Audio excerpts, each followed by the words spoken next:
بچه ها امروز توی گندمون یه خبرهای پیش اومده. خدا رو شکر یکم بارون زد و یکم آب به حیوونا رسید. ممنونیم از خدا خاطر این چی؟ از طبیعت زیبا. نگاه کنید چقدر خوبه. این هم داداشمه.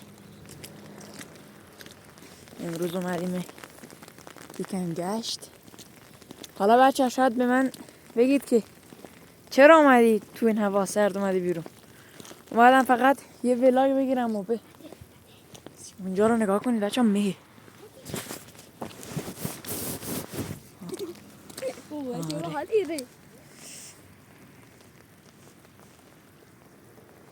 قدر زیبا. خیلی زیادشون آب رسید درخت هم یکم آب رسید.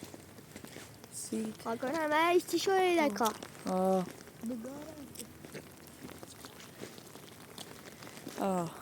درست. خب این هم هستی.